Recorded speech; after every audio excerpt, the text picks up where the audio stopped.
such like a structural system, so a lot of white people aren't aware of the privilege or the benefit. So, you know, you're kind of forcing people to like look in the mirror, and some people just might not be ready for that.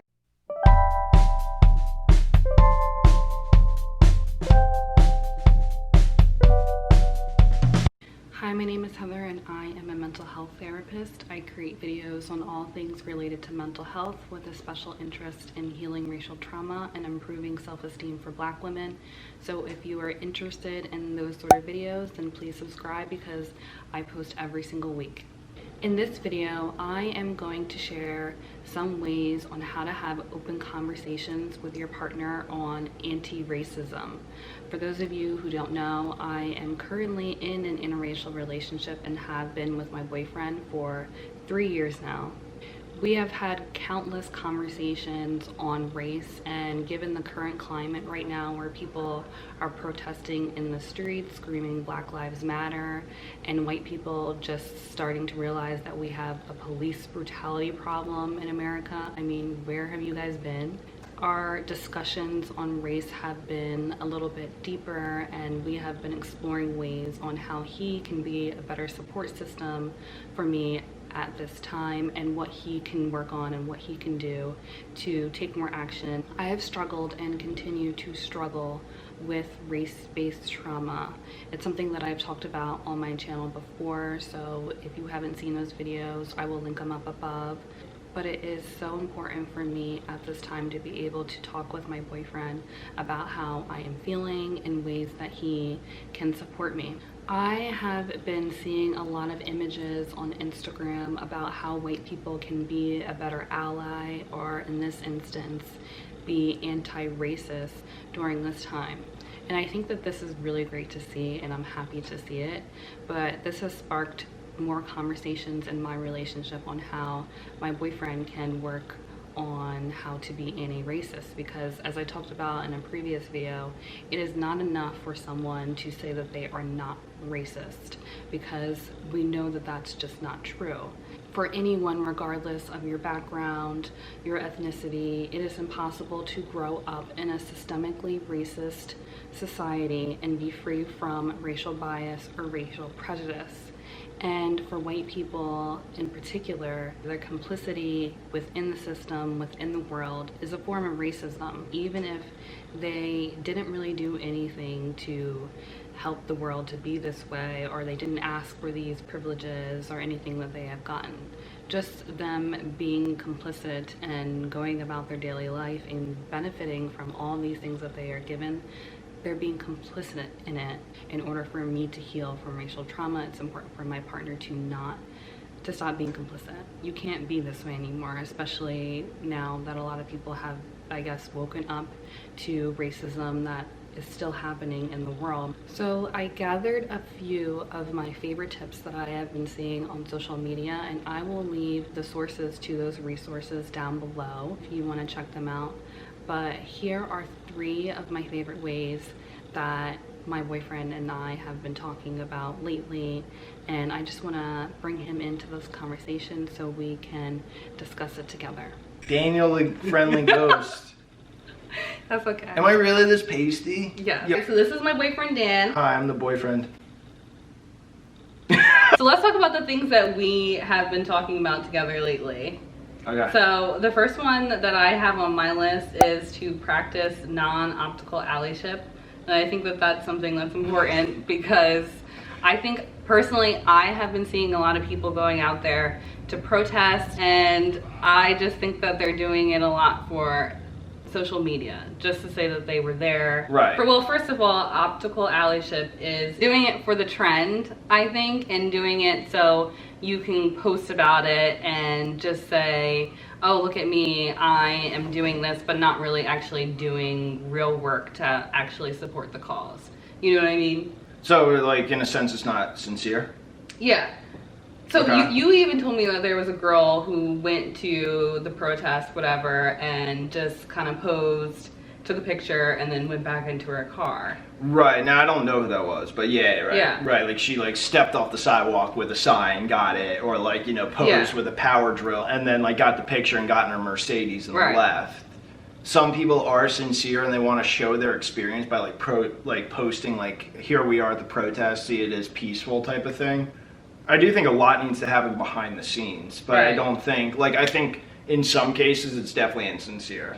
Taking a look at the reasons why you're posting about it, and like if you're posting because you're trying to say, look, these protests are actually peaceful, don't believe the media that's making it seem like it's not. But if you're doing it just to be like, ooh, look at me, I am here at a protest, or you post like a black just square. Flexing for the gram. Yeah. You're not like fully there. Like it's like if you're at a concert and you're recording the whole thing, you're not really enjoying the concert. You're not really at this Black Lives Matter protest because you're just, so much of it is trying to, I guess, share it with other people. Right. It is important to share it, but it is also important that it's genuine and you're doing stuff off camera, behind the scenes. We actually had like a discussion about this, like it's good to donate, and I was almost like, I don't want to really share donations I'm making because I don't want to be like, I did this, it's, you know, it's almost turning it about me again. But like you were also like, well, it's important to see who's really an ally and who's doing the work. So it is kind of... Yeah, that is like a thin line, because a lot of people that have been silent and haven't been posting, I'm kind of just wondering, where do they stand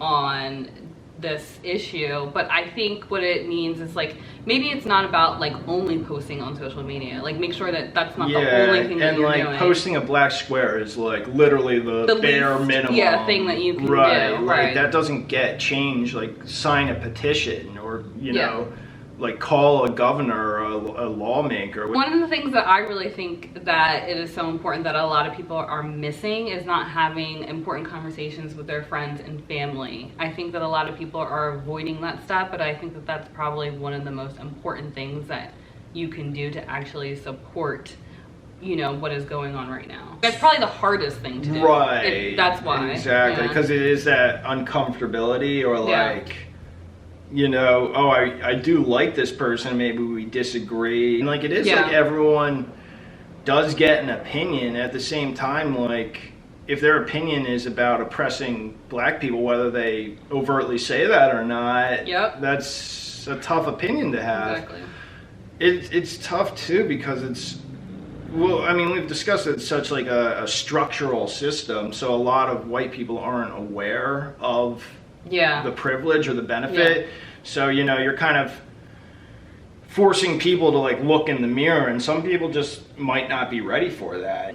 All right, we talked about white fragility in the last video, so you should watch and subscribe.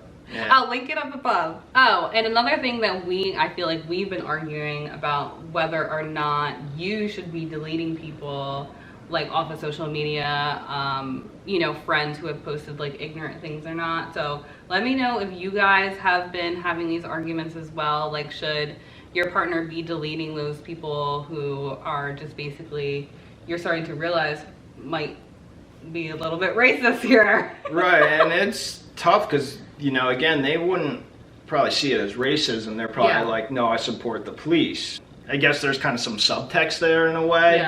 It's pretty hard to kind of deny the police brutality that's going on. Well, I just think it's like people just blatantly choosing to believe like their one viewpoint when there's so many different things that are coming out, and they're just like blatantly like ignoring it. I think that that's a part of the problem. That's something that I don't like. Yeah, I mean, I think you have to be open to changing your mind. Right. If I'm presented with evidence, you know, I can't be so stubborn to be like, no. I think it is important for your partner to be doing their own research and not just relying on you for information. So I know that we talked about before that you've read the book White Fragility. I did read that, yes. Well, we listened to the Blinkist, me and White Supremacy together. Yeah, I do think there's a ton of podcasts and shows and books available. I wish I had more, but it's also like exposing yourself to history as well. Like, that's a good one. Learning about Black Wall Street was really interesting. Pictures from the civil rights movement were taken in color but they're shown to us in black and white to make it seem like it's so long ago, right, and like this distant time that we've evolved from, when it's like, man, it's not that long ago. Don't go to like black people and be like, what can I do to help? Like, I feel like they've been trying to tell us and we haven't been receptive, so like, right, now it's not really the time. And if you are, it's more like, listen, it's not really time for a debate. Just looking into history, because you know, history that we learned in school is definitely really whitewashed, so you haven't learned a lot there. Everyone needs to progressively be moving the society, and if we're bringing up black people and the people that are oppressed, whatever it be, you know, LGBTQT. And I think the last one that I have seen that's really important is to keep going after the whole protesting stops or the outrage dies down. And what are some ways that a person can continue to make sure that they're actually doing their own work and working towards helping this movement? And I think a really good one is to continue to donate to organizations that support the movement. And I will link some organizations down below in the description box. But what's another good one? Get out of your own bubble. Because a lot of people say that, okay, I'm going to turn to my white friends and family and just only have these conversations with them and continue to just be in that little bubble, when there's black people all around you. If you work on yourself and dismantling like your own beliefs, like you're gonna wake up and say, okay, why haven't I reached out to my black coworker, maybe, you know, eat with them for lunch moving forward, get to know them. I think that that's an important post it on Instagram. Don't post it on Instagram. Not getting fatigued. Like, I think it's easy to get kind of tired when that's a good one, you see, you know, whatever it's been, a week of posts on Instagram or Facebook or whatever, where it is, you know, like Black Lives Matter and we need a change, and you know, these are what our demands are from the police. I think it's easy to get tired and overwhelmed. So I think like if you need to, like, you know, delete Instagram or Facebook for like a day and give yourself that mental rest, like, you know, I'm not gonna say don't do that, but don't completely unplug from the conversation or just be like, I'm tired of this, because what has it been, a week for us, but it's been forever. Right. Yeah, you know, for a really generations long time. Yeah, exactly. That people have lived it. Like, we can't opt out of taking a break, but you guys can. So it's important now that you know about what's happening, that, you know, sure, take care of yourself in the process. A lot has changed for the positive, but that's happened because of public pressure. So it really is, you got to keep your foot on the gas and, you know, don't let up. Exactly. Well, thank you. Thank you. Am I dismissed? You're dismissed. All right. Peace. So the 3 ways, again, are just to practice non-optical allyship. Make sure that you're just not doing it for the gram or just to do this because it's a trend. Make sure that you are taking your work off of social media. Also, it's so important for your partner to do their own research. You can't just use your partner who is black for all the information, because that's not fair. That puts a burden on us. So there's so many different resources out there, books, podcasts, TV shows, movies that you can kind of look into and learn yourself. Also, make sure that you keep going after all this outrage dies down. Make sure that you keep donating to organizations that support this movement. Also, make sure that you are not supporting organizations that support hate, or even just speaking up in general when you're around friends and family. Don't go back to complicity. That's the most important thing, and that's what your partner needs to see. And it is also really important for the black person that is in the relationship that their partner do the work, so we can be able to have a safe space within our home with our partners to go to in order to talk about, you know, everything that's going on and to heal from racial trauma. So please let me know in the comments what you have been working on, maybe just by yourself, or maybe what you and your partner have been talking about recently. I would love to hear from you guys. And if you like this video, please let me know by subscribing, and I will talk to you soon.